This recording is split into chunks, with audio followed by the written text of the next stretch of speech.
as a young people, we have to think, how can we get out of this? And for me, I think it's very simple. How can we get out of this? We need one Africa. We need one Africa. We need to have a common voice. We need to have one voice. Because right now, you can take an example of what is going on in Ethiopia and how Ethiopia is trying to stand against, you know, the Western influence. It's fascinating, but imagine if that energy will be coming from 55 countries of Africa. Yes, sure. Imagine if all of us, we come together, we have one passport, we have one currency, we're strengthening the economy of our continent. Because right now, in order to come to Ethiopia, I need to use dollar to change to, I need to use my currency to change to dollar, and then I come here, I change dollar to, you know, the other money. So basically what I do is I strengthen the foreign currency in my own continent.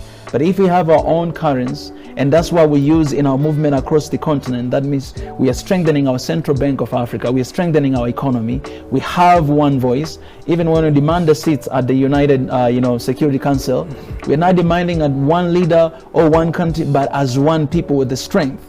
And if they dare to put sanction on one country in Africa, we tell them put sanction on the entire continent of Africa, which they're not gonna do. So the pattern is going to change.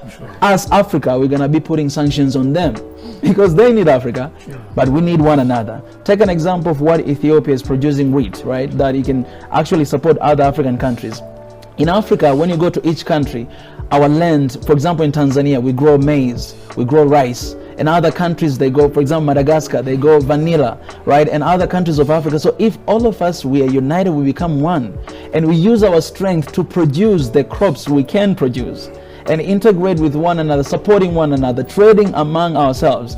I'm telling you, Africa will be untouchable. There's no single food that will come from outside to support Africa, but instead we're strengthening our farmers to continue to grow and to provide for our people. That is the only way. One Africa is the only way for us to get out of this, deep hole and to actually shine in the level that we are supposed to be, because we are Africans and we're meant to be like that. Well, so